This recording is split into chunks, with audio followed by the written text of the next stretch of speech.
မင်္ဂလာပါရှင်ကျမအခုထိုင်းမှာဟော့ဖြစ်နေတဲ့ဗီဒီယိုပိုင်းတွေသတင်းတွေအကြောင်းကိုကျမဒီတလောက်ကလေးလာပြောပြတာเนาะဘယ်လိုခေါ်မလဲကျမလိုက်လို့လည်းမဟုတ်ဘူးအတန်းရှိရှာလည်းမဟုတ်ဘူးအသေးလို့လည်းမဟုတ်ဘူးเนาะပြောပြတာเนาะဘယ်လိုခေါ်မလဲအရန် hot ဖြစ်နေရောလေကျမလည်းဒီတလောက်ကလေးလာပြောပြတာပေါ့เนาะအခု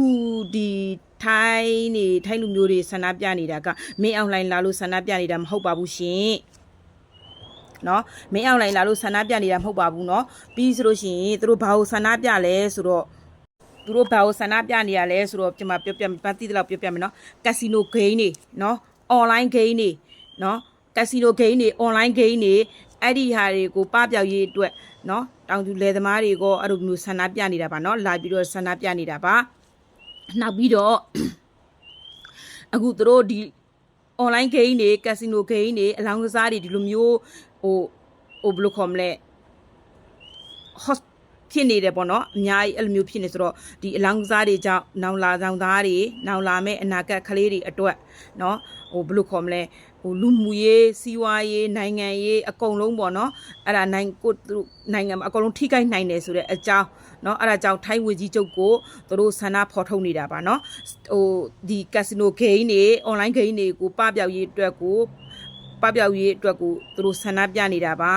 เนาะဒီမင်းအောင်လိုင်းလာလို့ဆန္ဒပြနေတာမဟုတ်ပါဘူးเนาะမင်းအောင်လိုင်းလာလို့အခုလူတော်တော်များများကဒီထိုင်းလူမျိုးတွေဆန္ဒပြနေတာကိုမင်းအောင်လိုင်းလာလို့ဆန္ဒပြတယ်မင်းအောင်လိုင်းလာလို့ဆန္ဒပြတယ်အဲ့လိုပဲသူတို့ပြောနေရเนาะမဟုတ်ဘူးเนาะသူတို့ဖတ်ကြည့်ပါထိုင်းစာတက်တဲ့လူတွေကြတော့မပြောပါပေါ့နော်ထိုင်းစာတက်တဲ့လူတွေကသူတို့ထိုင်းမှာစာနဲ့ရေးပြီးသူတို့ကဒီဗီဒီယိုဖိုင်တွေတင်တဲ့အတွက်ကြောင့်သူတို့ကတိတော့မပြောဘူးလေနော်ကျမလည်းတိတလောက်ကလေးလာပြောပြတာနော်ကျမလည်းထိုင်းလို့တက်လို့မဟုတ်ဘူးနော်ကျမလည်းဆရာကြီးမဟုတ်ပါဘူးဒါတော့အမှန်တကယ်ဝန်ခံတာပါနော်ဘယ်လိုခေါ်မလဲထိုင်းလူမျိုးတွေသူတို့ကလေးတွေသူတို့သားသမီးတွေနောင်လာနောင်တာအတွက်နော်ဒီ online game တွေဒီ online game တွေဒီ casino game တွေနော်အဲ့လိုမျိုးတွေတအား hot ဖြစ်နေတယ်အဲ့ hot ဖြစ်နေဆိုသူတို့ရဲ့နောင်လာနောင်သားတွေအတွက်တအားပင်မဲ့ပေါ့နော်နောက်ဆုံးတိအချက်ကသူတို့ရဲ့အချက်ကဘာလဲဆိုတော့သူတို့နိုင်ငံရေးတိအချက်ကသူတို့နိုင်ငံရေးစီးပွားရေးကိုကြာချုံးနိုင်တယ်ဒီ online game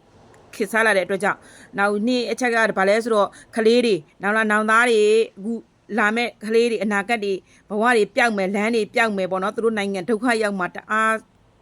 ဘယ်လိုခေါ်မလဲသူတို့အနာဂတ်ကိုပျက်စီးမှာကိုစိတ်ပူပြီးတော့သူတို့ဒီလောင်းကစားတွေဒီ online game တွေကိုသူတို့ပပျောက်ရေးအတွက်ကိုသူတို့ဆန္ဒဖော်ထုတ်နေတာပါရှင်ကျมလည်းတိတောက်တက်ကလေးလာပြောတာပါเนาะအားလုံးကျေးဇူးတင်ပါတယ်နားထောင်ပေးတဲ့အတွက်မင်္ဂလာပါရှင်ที่ข้างทำเนียบรัฐบาลมีอะไรบ้างนะคะตรงนี้พี่น้องดูนะคะวันนี้มีหมู่มวลมหาประชาชนนะคะทุกพื้นที่นะคะทุกภาคส่วนนะคะตรงนี้เนี่ยเป็นหน่วยเกษตรกร